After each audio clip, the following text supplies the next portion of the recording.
Welcome to Dadmode, a podcast that is the Triforce of gaming, streaming, and dad life in general. Welcome back. This is part 2 with the Daily Dad. Hope you enjoy. So I'm gonna, if it's all right, Beard, I'm gonna change gears just a little bit because this has been going through my mind a little bit. Yeah. So you said one of your daughters is into gaming, the other not so much. Yep. Now we both know that gaming can be very toxic. I have boys. I'm assuming I'm not worrying about the same things you are, or having to teach my boys the same things that you're teaching your daughters about gaming. Other than me telling my boys, don't be dicks. Be respectful to people. Yep. How are you approaching that with your daughter? Because you know as much as I do what it's like out there for girls when they game. Yes. So, and it's funny you actually mentioned that because I do this the same way with both of our daughters. Because as I was telling you earlier, the youngest one is a sauvage. That's savage for the people that don't speak French out there.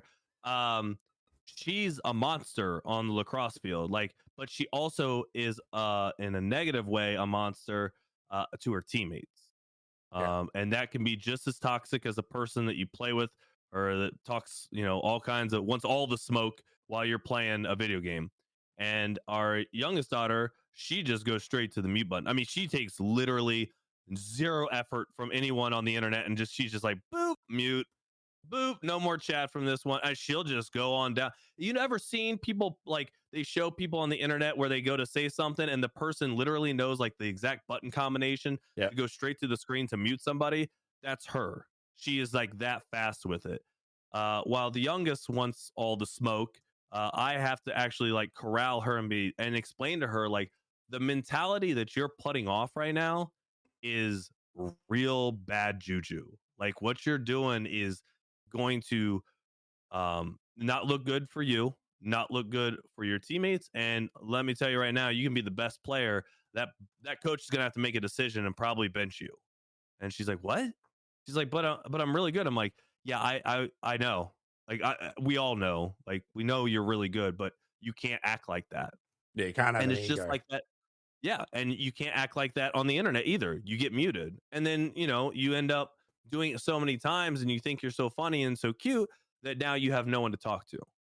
You haven't made any friends playing video games. You don't have a squad. You don't have it's just you sitting there with your controller. Yourself. Yep. And it's just as lonely as being in the apartment by yourself as it is if, you don't have anyone to game with. So we try to impress upon them constructive criticism, be like, hey, to our youngest, be like, you don't catch every pass either. You don't make every goal that you shoot. It's just the same No one's way. perfect. No. And and what we tell our oldest one, we're like, listen, you see anything you don't like, the greatest part is it's only a button click or a few clicks away to not being able to deal with that.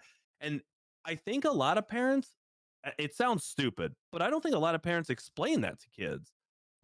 If you come into this situation, you can still enjoy the game. And if someone tries to come in and ruin it with chat or try and ruin it with, verbal abuse, listen, the game, there's not been one game that I cannot think of that has ever been developed that has not had a mute, a cancel in chat. It's easy, but it's like this. If you don't, you can have a bunch of tools in the toolbox, and this is we say this in the fire department, and I one day said this because I couldn't hold it anymore. Someone's like, oh, that's another tool for the toolbox. And I hate that phrase. And I go, well, it's not that great of a toolbox if it's full of shitty tools. And everyone got real quiet. And that's where that's where younger dad came out one day. And everyone got real quiet. It was like, oh, damn. But it's true. Yeah. If you don't give your kids the necessary tools to continue on through life, you're just setting them up for a rocky road 5, 10, whatever years when they can't deal or haven't been given the proper opportunity to practice when they were younger, when they could manage it. We talked about it a few episodes ago, online safety and kids and that. The internet's cruel. You can't stop it. It's going to happen. They're going to come across it. You just got to show them, That's how you block someone. That's how you mute someone. That's how you Yep. hide the chat. Because all those tools Yeah. are there. That's the tools you need They to give are. them. You don't need to give them the tools that the internet's this beautiful place and the rest of it. The kids don't need to remove themselves from the situation. They can remove that person from the situation. Yep. And it's just It's showing them so how to do easy. it. It's Yep. You can way better to do it online than you can in real life. You know, That's real life what you've got I to was walk. literally about to say. You Yeah. can't. The best you can do in real life is walk away, and they can follow you. I agree. I feel, and I think we've mentioned this before. It's much better to show them some of the ugliness of life and how to deal with it than Mhm. just completely shelter them from it. So when they get out from under your wing, they're like, Yep. "Oh shit, what is this?" Yes. There was a guy that I worked with before I had children, before I had met my ex-wife, and definitely before I met my wife now.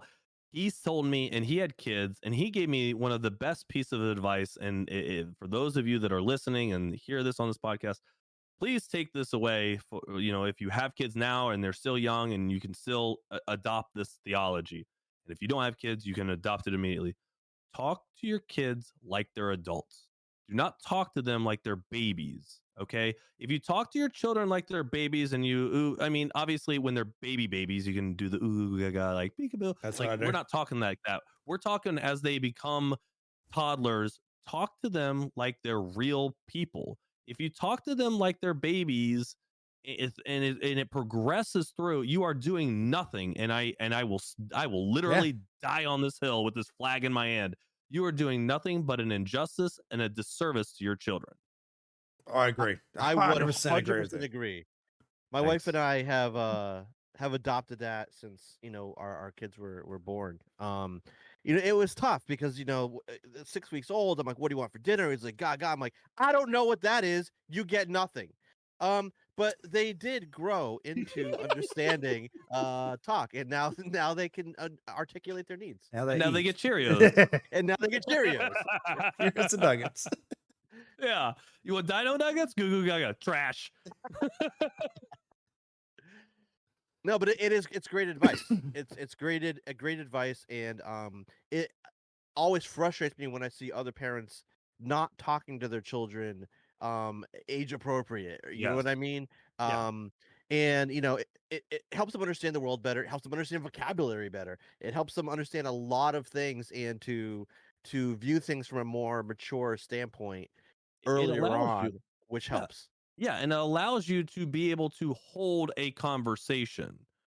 It allows you to develop that conversational ability at a younger age. And it's not that it's like, I've seen plenty of things where people kind of poo-poo on this idea. You're taking away their younger years, or no, you're not doing any of that. Your kid is still going to be a kid. Yep. There's nothing that's going to take away from that. But what that's going to do is going to build the foundation for the rest of your communication with your child for the rest of your days. And if you don't have a strong foundation with that child, you didn't spend that time having conversations with them when you're younger, I am going to tell you right now, it is going to literally blow back in your face. And I am sorry for you already. Yeah. Yeah. Absolutely. Anyone who's out there think about when you were growing up, the relationship that you had with your parents. Mhm. Were they around? Were they not around? Did they take time to talk to you? Did they not? And what's your relationship with them like today? And that could hopefully give you a little insight into things you should or shouldn't do with your own kids. Understanding that everybody's a little bit different, and they process things differently, but the point is, the more you're around, the more that you're engaged, the more that you try to connect with your kids, the stronger your relationship is going to be forever. And it helps teach them how a real person is. Like, they won't get bit by some fake person out there where they're trying to get, and showing, where you had just mentioned a few minutes ago about showing them a little bit of the ugly world. They're going to come across that fake friend that uses them. They're going to come across someone that tries to take advantage of them. And if you have built that foundation, I'm telling you right now, that child is going to snuff that out immediately and be like, no, no, no, no, no, no. I know this. This is not a real conversation. This person is using me. I'm not about it. No, we did that with my middle child. She's finishing up primary school because we only have primary and high school. So she's finishing up primary Yeah. school this year, going into high school. All her friends were going to go to a particular high school. So we registered, get all that, and it was a private school. We were only going to that school just to keep the friendship together. Turns out probably half of the kids didn't actually get into the school or make it through. Like, parents didn't put all the paperwork in time. So we were left with a choice. Which friends do you want to be with? And she was adamant to stay where she was in this school with this friends. And I looked at those friends, and they're not the friends that I like. I like they're not the friends that I like for her. Those friends that they were going to that school, they very shut down. She was out of school for a little bit. They were quick to move on to another friend circle, like to replace them. Whereas the two girls that she has actually actively comes over, and one of them I pretty much could say is a sixth child in our household. That's who she wants. That's who she should be with. So I pushed on that more and more. Like, you know, going into high school, kids can get meaner and meaner. It's a different thing. Have a look at your friends that you got around you. Which one's going to have your back? If you put these two girls side by side, which girl is going to be there for you when you need it? I said, because I already know which friend is actually going to, if someone was to say bad things about you, which friend was going to stick up for you and which friend was probably going to agree and just ignore you. And that's going to be the rest of your life. That's the hard reality. Like, that's the thing that most parents or adults won't have conversations with kids about. Be like, what you're dealing with right now sucks. Like, it is not lost upon me. But I'm telling you right now, this will not be the last time this happens to you. And I wish I could not have this. I wish I could take this from you. But this is one of those lessons that you got to learn on your own, because now you know what to look for on someone who's not genuine. Yeah. And that's part of life. Yeah. It is. And it's teaching the kids, like, when they have little setbacks or disappointments, is always interesting, because you as an adult have that perspective of your years and dealing with things, and they're crying over a little bit of something. I'm like, it's in your head, you're like, oh, just you wait, it gets so much worse. Much worse. So much worse. Yes.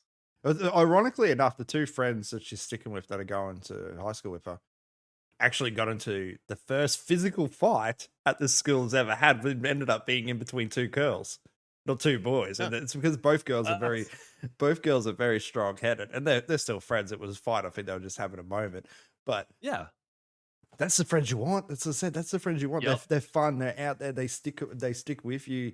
Because she's more meek, keeps into herself a little bit.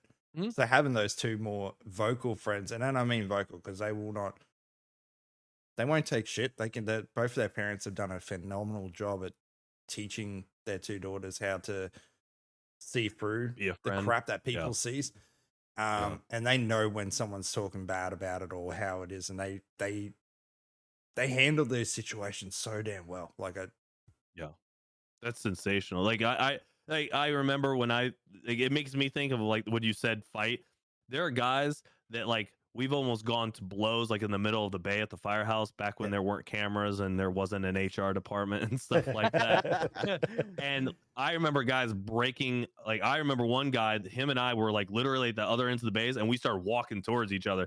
And one guy grabbed him and the other guy grabbed me, and we're over there like, it looks like something from like an MLB baseball where they're like yelling at each other and like the team's holding them back, all that. And that guy, still to this day, I consider a friend. And it's weird because I thought it was just dudes that got into these fights. And it's like, oh, whoa, man. Like, actually, I kind of like you. Like, I kind of like this kind of, like, I like your fire. And I met my best friend the same way. One of my best friends was exactly the same way at high school. I think it may have been a girl or something that got in between it, and that was it. We were on. It was that afternoon. One of us someone was going to be on the ground that day. And then the fourth period, groups of friends grabbed both him and I. Both got pulled out of our different classes and actually had to go down and sit in with the school counselor, and talk about it to avoid it because people knew there was going to be blood for it. Yeah, never had issues afterwards. It was great. You know what they say? They say bros before women because we're respectful on this podcast. That's right. You know it. I'm trying to think. Oh, what? Where are we at time wise, bearded? Oh, however much time you want, man. You just Oh, you got more you want to ask, bearded? I'm trying to see. I got two. I got one more I could ask. No, I'm pretty happy. You go for what you got. Okay. Let's see. Obviously editing this part out. No, that's easy. I timestamps everything, so I'm good with this. Yeah, it's all good. That's cool.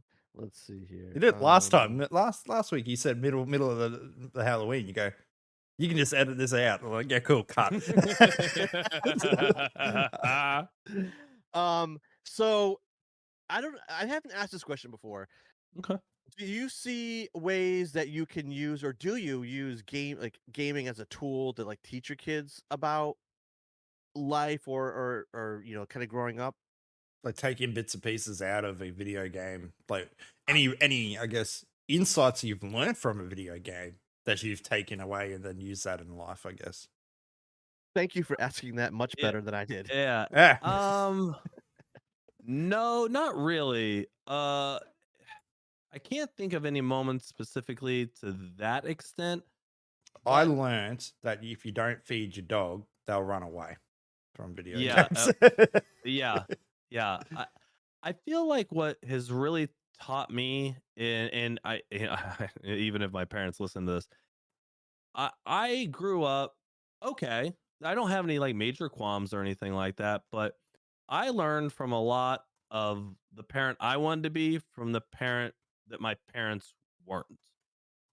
They okay. So to break that down, my parents developed me into a hyper survival person, both mentally, heavily mentally. I was very much left to my own devices.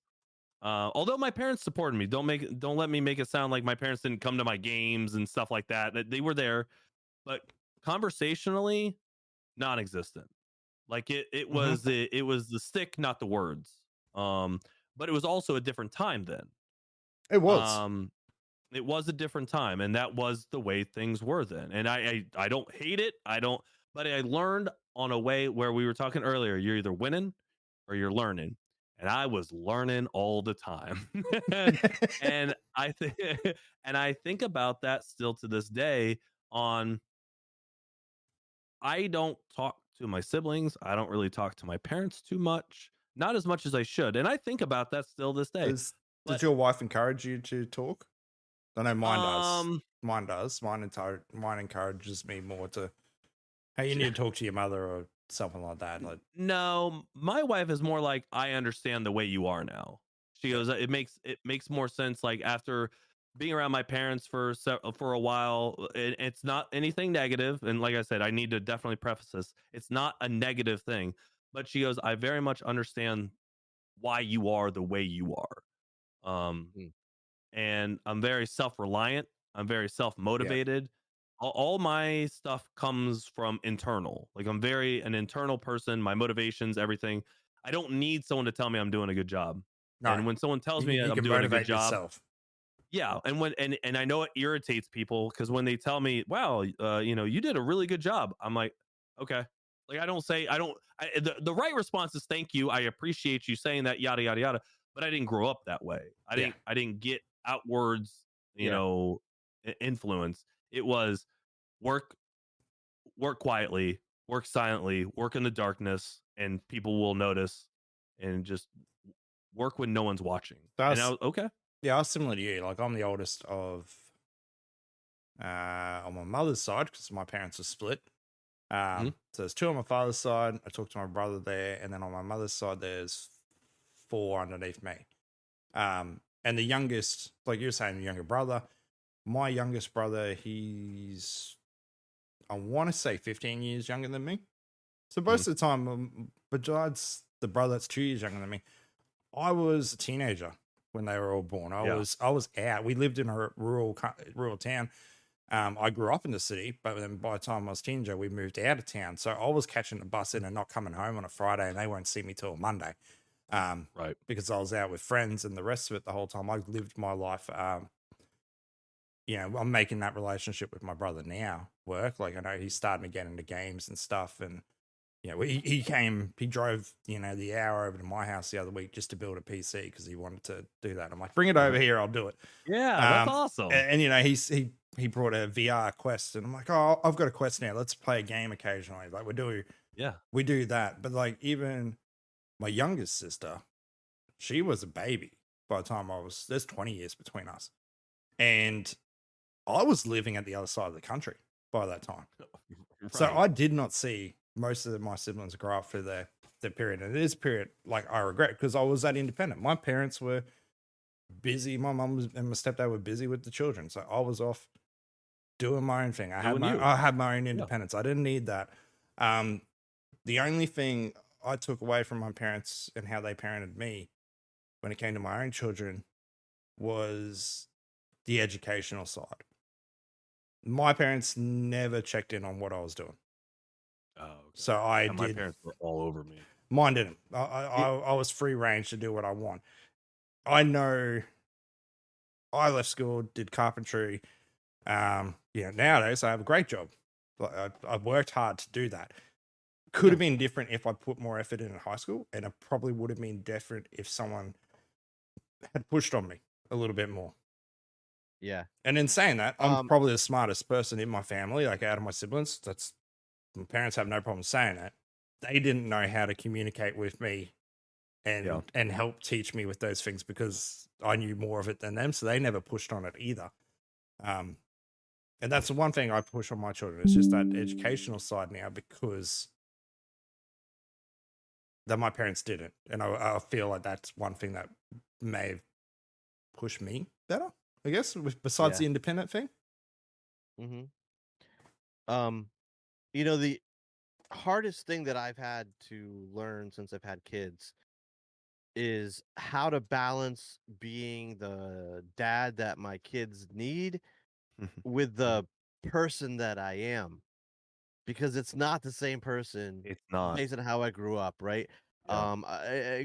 Circumstances, parenting, where I lived, all had me very isolated and growing up by myself, mainly being very self-sufficient, honestly, from the age of 10 or 11 on.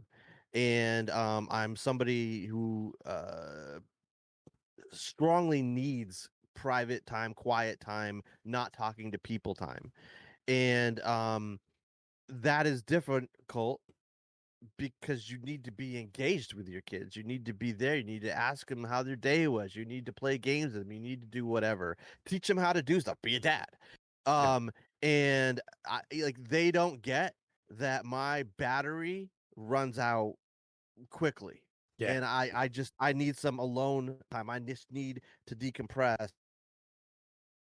So that's definitely been the hardest thing is how do I balance those two where I'm not getting mentally crazy because there's just too much going on, but I'm not isolating and ignoring my kids. Like it's been a challenge. It's always going to be a challenge, I think.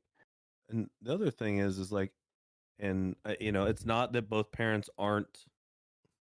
I come from the idea of like both parents are invaluable, right? Don't get it twisted. Both parents are supremely invaluable. However, as the dad, the buck stops there.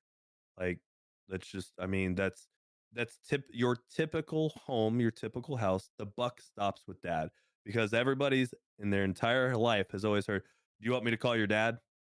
You want me to get your dad?" Yeah. Like everybody knows that when if the push comes to shove, dad's going to make it right. And if like you said, the dad that that you need to be and the person that that you are two separate people. And you need to that's the balancing act. I think that when it comes down to the idea of what we've been talking about for this podcast, this episode is those are the two people. For those of you that are dads, for those of you that are moms, there are two separate peoples. There is you, the individual, and then there's you, the mother or the father. And you are pulling from both pictures all the time. And the you that goes to work, and then is tired. I mean, and The then you come pie, home. pie of views, really. Yeah. And then now you are now being taken out by the other side that is you as dad or mom. And the ones that succeed, or, whatever, definition of success that you want to state as a family or as a husband or as a wife or as a mom or dad, or, I think that when that push comes to shove is you win when you know that your kids are safe. Your kids are always going to have problems. It's just your kids. And that my mom said this to me when I was going through my divorce with my ex-wife. She goes, and my real name is Nick. She goes, Nick, you never stopped being my kid. You just grew up and you just still have problems. Yeah. You had problems when you were a kid and you have problems now, but you'll never stop being my child. And I was like, oh my God, Yeah. mom, you love you. Yeah. And it's like that moment right there kind of set a pace inside my head for our daughters. In your kids never stop being your kids. They just grow up and have adult problems. Yeah. My That's brother, all. my brother's problems. The brother is 2 years younger than me. My mum looks at us and she does compare it to two different people completely. Yeah, Oh yeah. I'm married. I've got 5 children, cars, the house, like happy in life. Yeah. My brother is 2 years younger than me, not married, no children, still skateboards nearly every other weekend, just does the bare Doing minimum it. to get through his life, and he's happy doing it. Yeah. But he relies more on, oh, mum, I need help with this. Oh, mum, I need help with that. And Yeah. mom said, I'm just kind of getting to that point that I can't do that anymore as much as I want to. Yeah. What do I do? She's called me for advice now. Is it like, what the hell would Yeah. you do if your kids are doing this now? Yeah. So over here in the States, I think it's 25 years old that you can carry a child on insurance. I'm Yeah, pretty ballparking, but I much. think Well, we don't okay, have so health. We don't have health insurance for that. But our private extra stuff, yeah. okay. Same Okay, thing there. Okay, so at 25, it's over. Like Yeah. it's done. And to me, I would hope that you kind of have segued. And I've told our daughters, like, listen, I don't care if you go to college. Like, I've adamantly stated this to them several times. I do not care if you go to college. If you want to go make money right out of the rip and go learn how to be a plumber or learn how to be an electrician Yep. or learn how to a trade school, I, I will do that. But I have told my wife, and my wife doesn't like that I say this, but the guys at the firehouse absolutely love this. I'm not paying for a dime of your school, and I'm not helping you at all until you are either A, done with college, or B, you have gone and learned a trade, and then you are going to college. I said, I know that that is a little outside the box. And I know that when some people hear that, they're like, whoa. I'm like, the world is not the same as we stated earlier as it used to be. Yeah, College is not the end all be all, but by any means anymore. It is really, in my opinion, and this is just one 40-year-old guy in his basement talking with in a podcast. I'm just telling you that college is not the end all be all anymore. If anything, it is a real bane and difficult process Yeah. to go through, and a financial absolute colossal, just difficult. It's just difficult financially. Mine's a work or earn policy with my Yes. children. So once because ours is legally 18, you're an adult. Go do what you need to. Here, but I'll help them and I'll support them if they're going to university, college. They want to be at home. Then I'm 100% okay to support and keep them further that education until they finish. Yes. Yeah, I get that. Like they still got to. I'm not paying for college here. We have HEX debts instead, so you can. The government will pay for your educational fees. Then it gets put aside. You owe the government money, but you don't start paying them back until you've earned X amount you've got to earn over a certain period, and then it starts Okay, coming out. gotcha. It starts coming out of your tax, basically. Okay. Can you stop bragging about how bad Fucking- it is in Australia? Thank you. But Sounds pretty sweet to be real. yeah, but like that, if they don't want to do that, that's fine. They can get Yeah. a job, they can get a trade, apprenticeship, whatever they Yes. want. But it's one of those two options. That's me when they get older, and once they hit that 18 mark, it is one of those two things: you're earning Yep. or you're learning. If you're doing neither of it, do not expect anything from me, because I'm not Yep. helping that. I'm not encouraging that. Yeah. And if you're not doing that stuff, we're going to have a serious talk about health insurance. And it's like, it's not that I don't want you to go without health insurance, but I need you to understand that the choices that you make, there are ramifications, there are blowbacks that can happen to you. And think of it this way, I'd be like, sweetie, if I was talking to him, I'd be like, sweetie, at least you've got somebody. At least you've got someone to lean on. There are people out there that have nobody, no nothing, and they are looking to just scrape every means that they have together to be able to get ahead. But that's, I think it just goes to say, like, life is not like what it used to be in the early 2000s, and let alone, I mean, life's not the same as it was 5 years ago since COVID. The whole system has kind of been flip-flopped. It's all changed. Yeah. Hey, thanks for tuning into the podcast today. If you like it, be sure to share it, leave comments, and we'll catch you next time on the Dadmode.